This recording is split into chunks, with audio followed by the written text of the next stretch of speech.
est-ce que vous allez à la guerre? Vous allez à la guerre? Non, pas même oui, bon. Non, soyez ça va vous faire comprendre que au Kangamino, chef de l'État, c'est ça, nous allons papa. Mesdames, Messieurs, c'est un réel plaisir de vous retrouver une fois de plus dans cette émission entretien spécial avec notre invité qui est déjà sur place, le docteur Julius Elumba. Avec lui, nous allons essayer de parler tout d'abord la République démocratique du Congo. Vous savez, la force républicaine de la République démocratique du Congo, nos FARDC, ont répliqué dans la partie est de la République démocratique du Congo.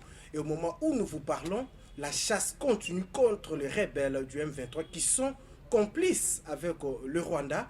Donc, félicitations déjà à nos vaillants combattants par rapport au travail qu'ils sont en train de faire sur terrain. Vous devez continuer à défendre la nation congolaise car la patrie est sacrée. Nous allons en parler dans l'actualité et puis nous allons prendre notre grand thème par rapport à cet entretien avec le coach qu'on l'appelle Julius Elumba. Comment convaincre, c'est un nouveau livre qu'il a mis à votre disposition et vous allez découvrir ce livre. Pourquoi chercher à convaincre les électeurs? Est-ce il y a des gens qui sont censés lire ou bien c'est pour l'ensemble de la République? Il va nous répondre sur toutes nos questions parce qu'ici on invite que des gens qui parlent Congo, des gens qui apportent un plus. Monsieur Julius, lui aussi il a apporté un plus.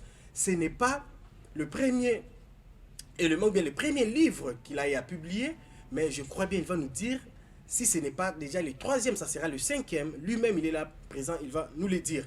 Mesdames, Messieurs, nous débutons cette émission. Première question déjà à mon invité qui est là. Je dis d'abord bonjour docteur Julius. Bonjour monsieur Fils Kazet. Bienvenue dans notre entretien. Hein. Merci beaucoup. Ici c'est spécial. D'abord, vous avez suivi ce que les vaillants combattants des FARDC ont fait dans l'est de la RDC avec les attaques contre les rebelles. Il y a eu quand même des mirages qui ont fait un bon travail sur terrain. Quel est votre commentaire avant de prendre d'abord le message du chef de l'État, comment vous allez aussi analyser le message de l'unité?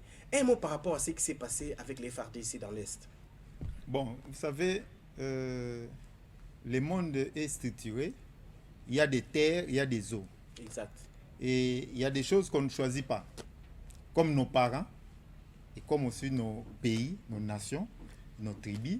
C'est-à-dire que chacun est né dans une famille, dans une tribu, dans un pays. Et nous nous retrouvons au Congo, c'est notre patrie. Et les autres sont aussi chez eux. Exact. C'est que c'est important qu'il y ait respect mutuel, collaboration, vivre ensemble, mais chacun avec ses limites. Ça, c'est tout à fait normal. Et lorsqu'il y a d'autres qui ne respectent pas, normalement, chacun doit se protéger. Moi, je suis chrétien, j'aime lire la Bible. Lisez la Bible, c'est un livre de guerre. C'est un livre de guerre. La Bible? Oui. Lorsqu'on dit que les Israéliens ont bâti les Philistins, vous croyez que c'était au jeu de dames? Non, c'était la guerre. Il y avait des morts. Lorsqu'on dit que Jacob priait, il soulève les mains, on met même des choses ici pour que ça ne tombe pas, comme ça ils vont gagner là-bas. Vous croyez que c'était se battre avec des coups de poing? Non, c'était la guerre. C'est pour dire que pour se protéger, se défendre, à un moment donné, il faut réagir. Bien sûr, il faut être pacifiste. Cette situation a trop duré. Hein, ça fait plus de 20 ans que nous vivons dans cet amalgame ici. Et ça a beaucoup de racines. Ça, c'est vrai. Nous sommes dans un pays géostratégique. Il y a beaucoup de paramètres. Mais à un moment donné, dans une association, dans un regroupement, il faut se faire respecter. Moi, je suis de ceux que nous devons vivre en paix avec nos voisins. Je suis un pacifiste, je suis d'accord. Mais je suis de ceux qu'il faut défendre la patrie lorsque la patrie est en danger. Lorsqu'on vous attaque, vous devez contre-attaquer aussi. Je sais que je suis en train de dire. Même si on vous attaque, même lorsqu'on vous manque de respect. Parce que qu'est-ce qui se passe? Parfois les gens disent non, on ne nous a pas attaqué, mais lorsque vous me donnez votre parole, c'est un engagement aussi. Et que demain vous ne le respectez pas. Il y a eu combien d'accords de paix, de Nairobi, de Luanda, de ceci? Bon, on ne comprend toujours pas. Mais en grande partie, moi, je vais féliciter d'abord nos vaillants soldats des FARDC, ce qu'ils ont fait. Ils font leur travail. Je crois que le gouvernement est en train de s'atteler pour mettre à leur disposition des moyens qu'il faut. La population les soutient, le chef de l'État a fait un appel. Nous tous, nous soutenons ça. Il reste des mécanismes de pérennisation. Parce que, comme je l'ai dit, cette histoire a commencé, ça s'arrête, ça reprend, ça s'arrête, ça reprend. C'est qu'il faut des stratégies à long terme. Il faut une projection. Mais ce qui se passe maintenant là, moi je suis pour. Parce que moi je suis un coach mental. Dans la thérapie, pour aider quelqu'un qui pose des problèmes, il y a d'abord la prévention, mais il y a le curatif. C'est-à-dire qu'il faut soigner la maladie. Mais la maladie aussi, si vous donnez les médicaments, ça ne marche pas. Par exemple, moi, si j'ai des gens qui ont des problèmes de tête, je vais vous donner un exemple. J'avais un monsieur qui s'est saoulé tous les jours, il avait des conflits en famille. Il vient chez moi, je l'accompagne, à un moment donné, il arrête, il reprend. Il arrête. Lorsqu'il est revenu pour la 3e fois, lorsqu'il est venu me voir, et j'ai appliqué les traitements que nous appelons les traitements de choc. C'est-à-dire? Ah, voilà. Lorsqu'il est venu, on a parlé, tout, je lui ai dit, OK, aujourd'hui, je vais vous autoriser d'aller boire. Vous devez aller boire jusqu'à ce que vous allez vous saouler. Avant de faire tout ce que vous faites comme des bêtises là, vous m'appelez, vous me téléphonez. Maintenant, il me regardait comme si c'était sur un autre monde. Parce que lorsque vous êtes devant un coach, un médecin, vous avez des problèmes de boissons alcooliques, de livonnerie, d'alcoolisme, de tabac, vous vous attendez à ce qu'ils vous disent que non, il faut arrêter. C'est bon. Voilà. Non. En psychiatrie, en sophrologie, en technique du mental, il y a ce qu'on appelle le traitement des chocs. Pour éveiller ta conscience, comme tu ne comprends pas, je peux vous faire un contre-coup. Comme ça peut vous éveiller. Ah, il y a un problème, c'est que je dois quand même changer. C'est qu'à un moment donné, il fallait frapper aussi fort, qu'ils sachent que non. Ces gens-là... Par rapport à ce qui s'est passé hier, et ça voilà, continue c'est ce que j'ai dit. C'est ce que j'ai dit. C'est-à-dire que ce que nous avons fait là pour frapper avec des mirages et tout ça, des tirs, moi je suis d'accord. À un moment donné, il faut utiliser plus de forces. Comme ça, s'il faut revenir négocier, mettre la paix à long terme, je suis d'accord. En relation internationale, ce sont les rapports de force qui comptent. Oui, mais dans cette histoire ici, ce n'est pas question de rapports de force. C'est question d'intérêt. La vérité dans notre histoire, ce n'est pas nos voisins. C'est pas nos voisins. Moi, j'ai vécu 2 ans à l'Est, je connais ce qui se passe. Ce n'est pas nos voisins. Donc, vous voulez dire que ce n'est pas le Rwanda? C'est un pion, c'est une marionnette. Le Rwanda est utilisé, l'Ouganda, tous les pays de l'Est sont utilisés. Et nous tous aussi, nous ce sont les grandes puissances. Les sociétés minières, là, ça n'appartient pas au Rwanda. C'est-à-dire qu'on doit aller vers ces gens-là qui sont des grandes puissances. C'est pour cela que je parle de se faire respecter. D'abord, parce que même si vous négociez sans qu'on vous respecte, vous êtes en position de faiblesse, ça ne marchera pas. Il faut mettre des mécanismes à tel point qu'on vous appelle, non fils, bon, viens d'abord, hein, on va en parler. Arrête de taper ces petits-là, viens, on va discuter. C'est ce qui est important. C'est pour cela que je dis que moi je suis d'accord. À un moment donné, il faut frapper, il faut se fâcher. Comme ça, on se dit, bon, non, fils, bon, écoute, bon, on comprend quand même, ces palmiers-là, ces manguiers-là vous appartiennent. Venons, on va en discuter. Là, c'est très bien. Mais si on vous tape, vous pleurez, puis vous discutez, est-ce qu'on peut dialoguer? Non, ça ne marche pas. Sur le plan politique, coach, avant de prendre notre grand thème, comment on devait se comporter, même nos autorités? Les chefs de l'État appellent à l'unité. Le peuple congolais, vous devez rester prudent, éveillé. Il faut rester seulement avec l'éveil, la prudence, ou bien vous êtes coach de mentalité aussi? Quelle attitude adopter pour que nous soyons aussi en mesure de repousser tout ce qui nous arrive dans l'Est de la RDC? Très bien. Je vais vous surprendre parce que par rapport à votre dernière phrase, j'ai fait une déclaration, je vais le faire aussi ici, ça va vous choquer. Ça, je suis sûr. Il n'y a pas de guerre à l'Est de la RDC. Il n'y a pas la guerre? Je vous dis. Il y a quoi? Ah, voilà, je suis coach mental. Il n'y a pas de guerre à l'Est de la RDC. Je regarde les caméras, les téléspectateurs me regardent. Il y a la guerre au Congo. Il y a la guerre en RDC. Ce n'est pas à l'Est de la RDC. Il y a la guerre en Ukraine. Est-ce que vous avez déjà entendu un journaliste dire qu'il y a la guerre à l'Est de l'Ukraine? Non, moi je suis coach mental. La définition des mots, l'utilisation des mots a une implication sur les actions. Nous devons définir notre problème en entièreté. Parce que les gens doivent s'impliquer. Il y a une mobilisation générale. Oui, mais les gens qui sont au Kasaï, au Congo central, à l'Équateur, doivent se sentir que nous sommes en guerre. Mais pour qu'ils sachent que nous sommes en guerre, il ne faut pas dire qu'il y a la guerre à l'Est. Donc l'enrôlement de la jeunesse au sein des FARDC, c'est très important. Oui, j'arrive. Mais justement, c'est cette mobilisation-là, il faut que ça soit national. Mais pour que ça soit national, les problèmes doivent être aussi nationaux. Il ne faut pas dire qu'il y a la guerre à l'Est. Non. La guerre est au Congo, le Congo est agressé et nous devons nous mobiliser. Là, c'est un message clair et les stratégies aussi seront acceptées par tous. Mais si nous parlons de la guerre à l'Est, c'est pour cela qu'il y a des gens qui dansent ici, les autres meurent là-bas. C'est parce qu'on se dit, c'est comme si là-bas c'était notre monde. Non, je vous dis, prenez l'avion, descendez, vous trouvez que c'est comme si c'était notre... Non, nous devons changer de langage, parler les problèmes du Congo. Exact. C'est ce qui va mobiliser tout le monde, les politiciens, la société civile. Lorsque le problème est défini que c'est un problème du Congo, le Congo est agressé, nous sommes en guerre. Ça, c'est clair. Mais si vous dites, non, il y a la guerre à l'Est, ça veut dire qu'ici, on peut encore danser, on peut jouer aux dames, on peut se divertir, on peut même commencer à se chamailler à la télé, des politiciens se disent, non, on doit savoir que nous sommes en guerre, on prend des mesures en fonction que nous sommes attaqués, nous sommes en guerre. Si dans votre famille, vous êtes en deuil, est-ce qu'il y aura des gens qui vont aller danser dans des concerts? Non, non. À Lingala, on dit, Lupanga Matanga Bakombo la Kate. Alors, vous voulez dire moi, que je suis pour cette nous devons mobilisation. suspendre des activités qui pouvaient amener les Congolais dans des distractions. Justement, parce que ça ne traduit pas notre problème. La communauté internationale doit savoir que là-bas, il y a un problème, ils sont en problème. Lorsque vous êtes en deuil, les gens doivent savoir que votre comportement atteste que non, famille n'a pas matang. Nous sommes en guerre. Mais un matin, nous nous comportons comme si il y avait autre chose. Après, un soir comme ça, on se réveille, on dit non, mais vous nous agressez. Non, nous devons décider que non, pendant ces temps, si c'est 3 mois, nous allons vivre comme en guerre. Les chaînes de télévision, regardez les matchs que nous regardons. Au coin là-bas, il y a les drapeaux de l'Ukraine. Ça veut dire quoi? L'Ukraine est en guerre, il y a un problème là-bas. Nos chaînes de télévision doivent mettre un message de guerre, que le pays est en guerre. Même un militaire au coin là-bas, toutes les chaînes. Les amis, on doit axer notre discours, notre activité présentement là par rapport ça, c'est un élément très important. Voilà, que diriez-vous maintenant aux autorités par rapport à tout ce que vous avez dit en quelques lignes avant de prendre notre grand thème de ce jour? Bon, aux autorités, moi je sais qu'ils savent ce qu'ils doivent faire. En grande partie, moi je suis un technicien. J'ai même expliqué ça ici une fois. La gestion. En tant qu'autorité, il faut être proactif. La stratégie d'être actif, c'est-à-dire attendre qu'il y ait la pluie pour chercher les parapluies, c'est une erreur. Il faut anticiper. Il faut anticiper. On appelle ça être proactif. C'est que je vais demander au gouvernement d'être proactif. Dans beaucoup de choses, c'est comme le problème de salubrité ici. Lorsqu'on a des inondations dans des avenues ici, on commence à se lamenter. Non, avant qu'il y ait la pluie, il faut que les gens réfléchissent. Lorsqu'il y aura la pluie, qu'est-ce qui va se passer? Qu'est-ce qu'on va faire? Mais nous, on attend qu'il y ait des problèmes pour commencer à réfléchir. Non, on ne gère pas comme ça. Ça, je vais dire aux politiciens, je suis un technicien. Un dirigeant doit être proactif. Il ne faut pas attendre la pluie.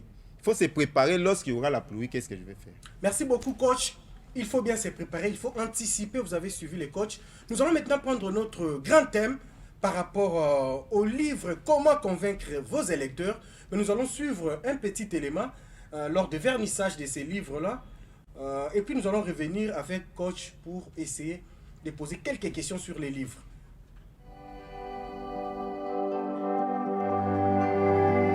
Poursuivre son chemin et donner des clés, des méthodes, des tactiques, des stratégies à tous ceux qui vont le lire et qui sont intéressés de servir la démocratie. Merci. Est-ce qu'on peut encore applaudir plus fort? Merci beaucoup, maître Estime Kaiser.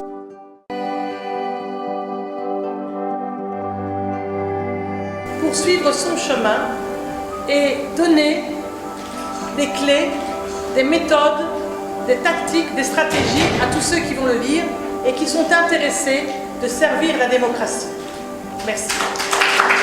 Est-ce qu'on peut encore applaudir plus fort? Merci beaucoup, maître Estime Kaiser. Voilà, merci beaucoup à la régie. Docteur Julius, coach, écrivain. Je suis très content quand je suis en face de vous, docteur. Ce n'est pas pour vous flatter, hein. Ça, c'est la réalité. Aujourd'hui, vous nous avez amené un nouveau livre. Comment convaincre vos électeurs? D'abord, dites-nous, étant penseur, d'où est venue l'idée de ce titre? Ok, merci beaucoup. Bon, en fait, comme vous avez dit, hein, je suis écrivain, j'écris beaucoup de livres parce que c'est une grâce. Hein. Je peux vous le rappeler, l'intelligence et la sagesse, c'est Dieu qui les donne, on n'achète pas ça. Et moi, dans ma zone de confort, c'est-à-dire, nous en termes techniques, on appelle ça domaine d'excellence. Dans la vie, il faut découvrir votre domaine d'excellence. Moi, mon domaine d'excellence, c'est d'enseigner, d'apprendre aux autres. Mais d'où il faut les traduire aussi par écrit, parce que ça peut rester. C'est ce que je fais. Ouais.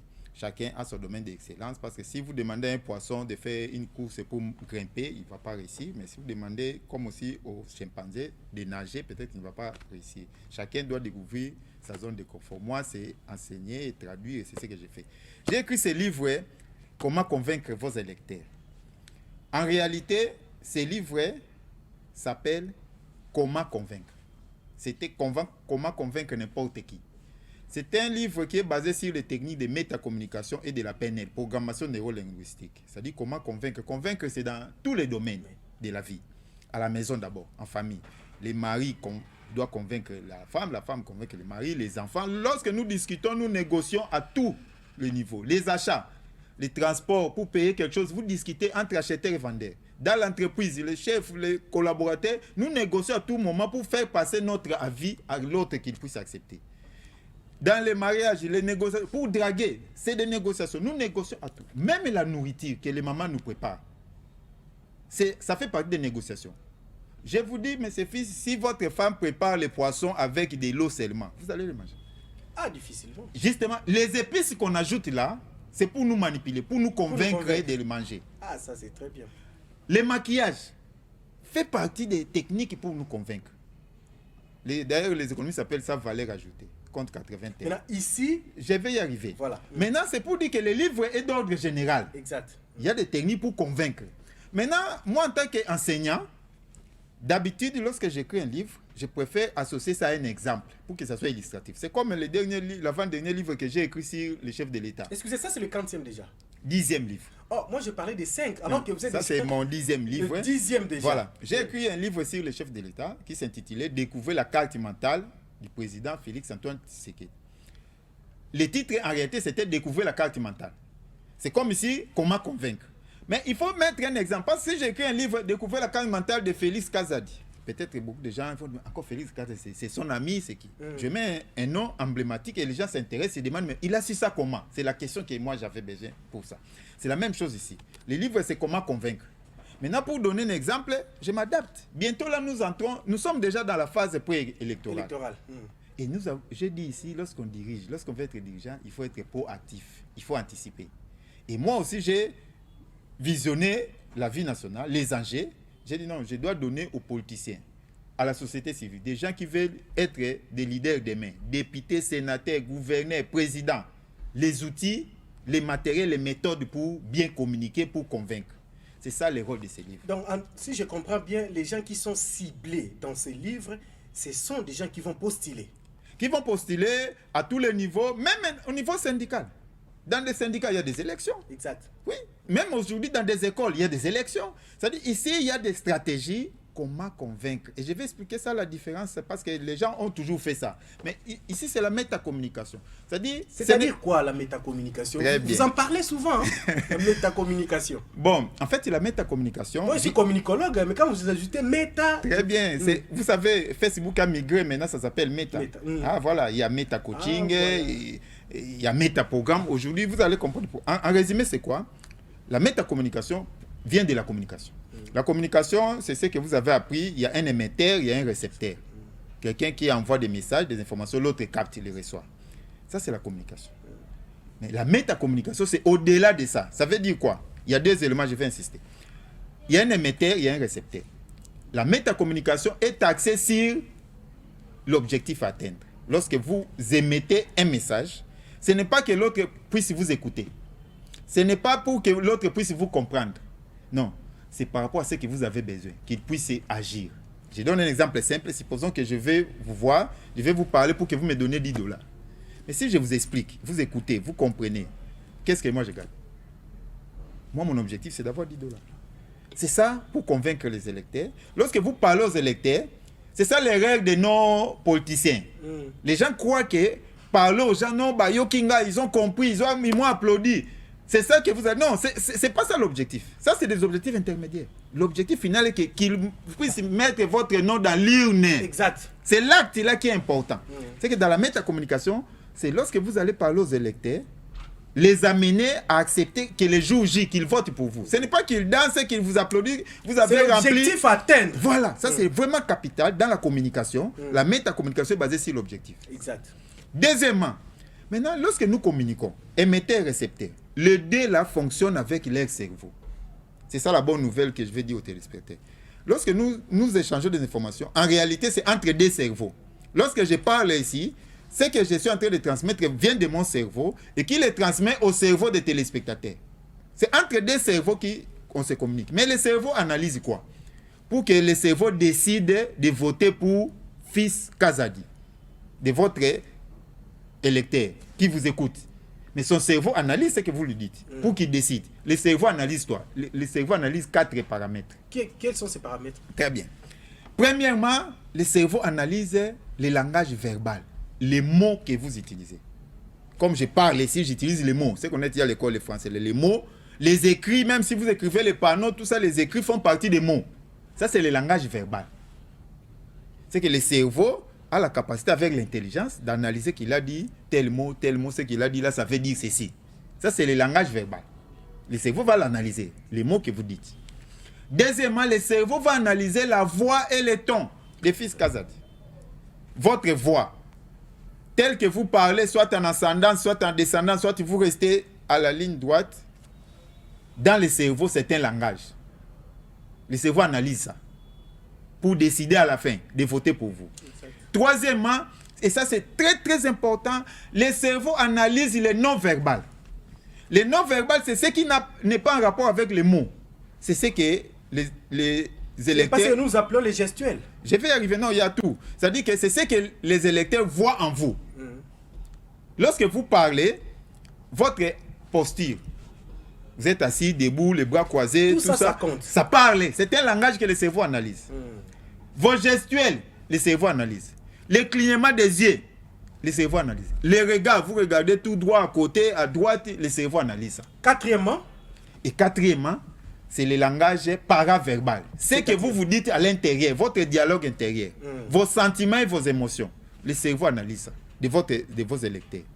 Ça fait, il y a un scientifique qui a étudié ce que je suis en train de dire ici, il s'appelle Albert Mehrabian. J'ai décrit ça dans le livre. Il a quantifié les éléments, les 3 éléments, parce que le 4e, comme c'est interne, c'est subtil, on n'a pas pu évaluer ça scientifiquement. Il a évalué le langage verbal, la voix et les tons et le non-verbal. J'aimerais vraiment que les téléspectateurs m'écoutent. Lorsque vous parlez à quelqu'un pour les convaincre, à agir, à voter pour vous, les mots, le langage verbal vaut 7%. 7%. Ah, voilà la bonne nouvelle. Voilà l'important de ces... C'est pourquoi vous aussi, vous êtes intéressant, coach. Comme les mots que les gens candidats. utilisent, j'aimerais que les autorités aussi suivent. Les politiciens savent. Il faut avoir un conseiller mental, un conseiller à les l'image. mots Tout ça, c'est important. dans le cerveau a une valeur de 7%. Pour que quelqu'un puisse faire ce que vous voulez là. Tout ce que vous dites là, ça représente 7% seulement. La voix et le ton, telle la tonalité et votre voix, a une valeur de 38%. J'aimerais que les téléspectateurs le notent. 38%. C'est plus de 4 fois les mots. Les mots. Votre voix. Alors, ce n'est pas bien de beaucoup parler, coach. Je vais y arriver. J'aimerais quand même que ça, c'est des données scientifiques. Que les gens puissent savoir que lorsque vous allez négocier, même pour vendre, même pour acheter, même pour draguer, savoir quels sont les éléments que le cerveau de l'autre va décider, va utiliser. Les mots, c'est 7%. La voix et les tons, 38%. Les non-verbales, les gestuels, l'habillement, l'accoutrement, la coiffure, les chaussures, montres, tout ce que vous portez, tout ce que je vois de vous là, c'est 55%. Waouh, coach, là encore, c'est trop.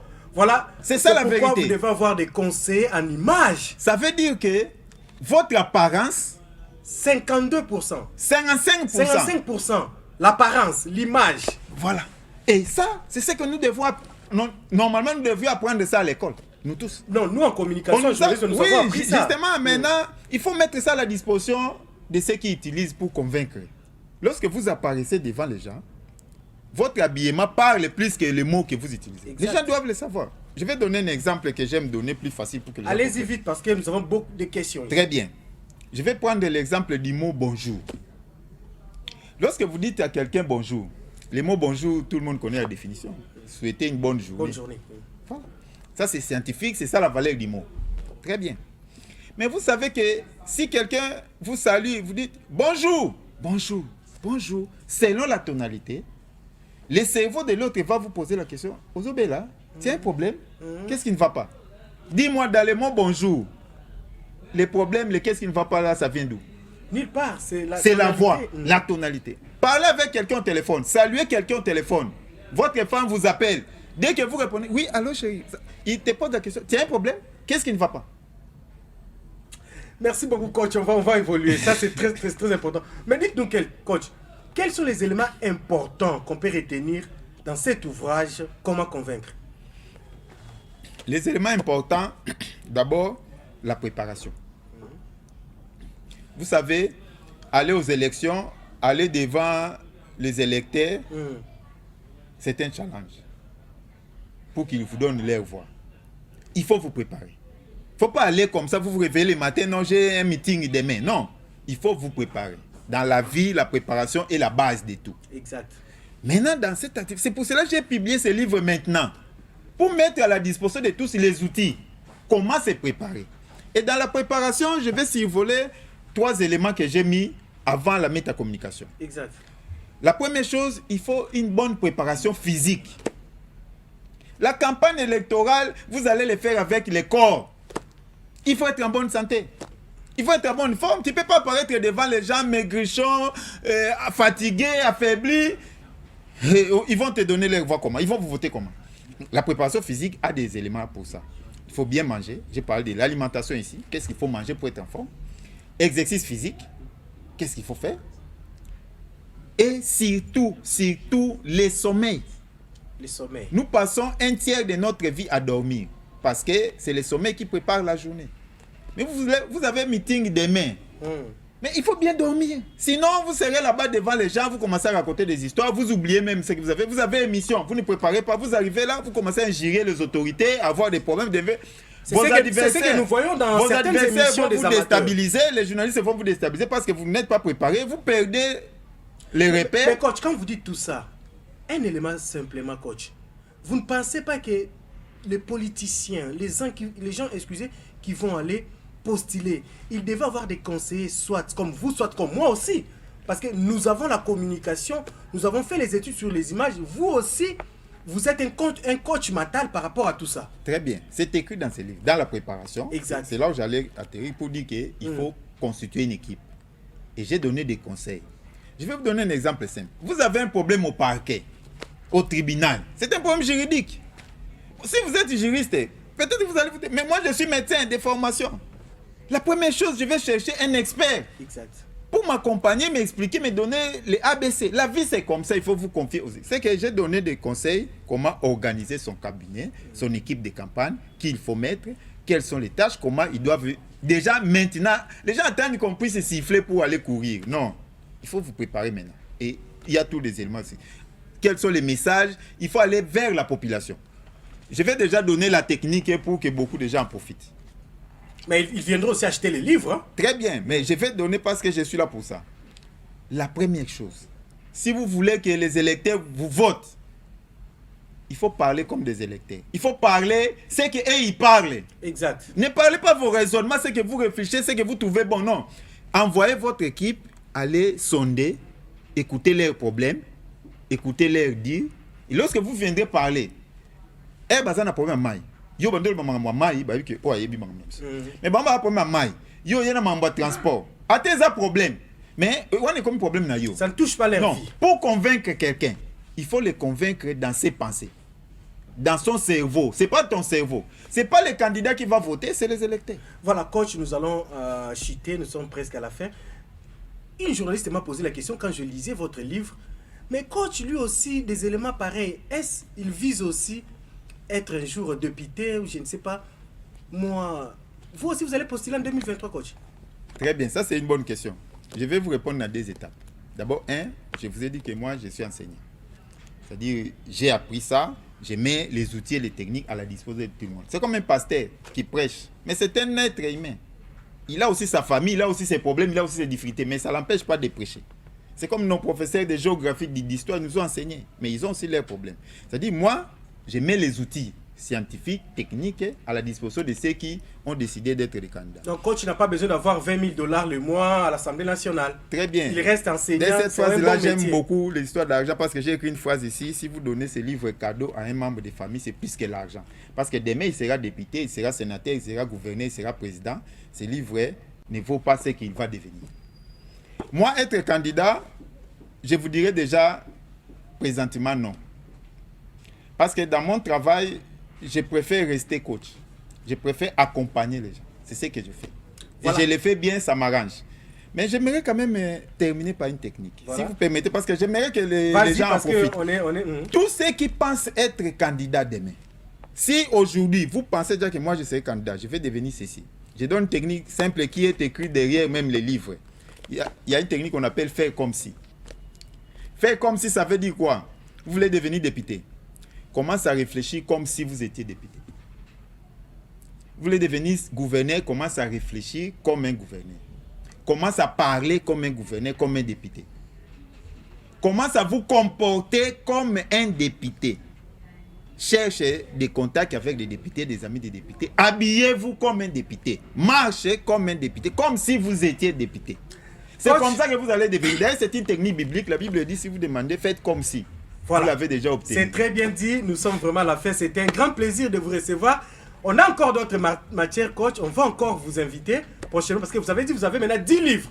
Alors, on aura besoin de tous ces 10 livres pour en parler.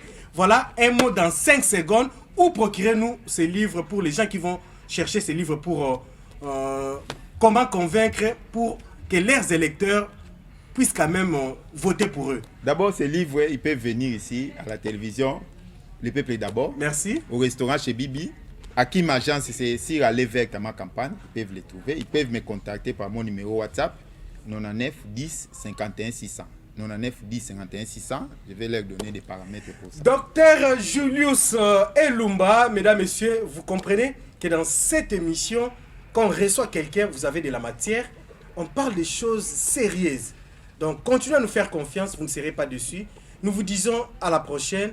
Au revoir. Coach, merci. Merci beaucoup. C'est moi qui vous remercie. Merci.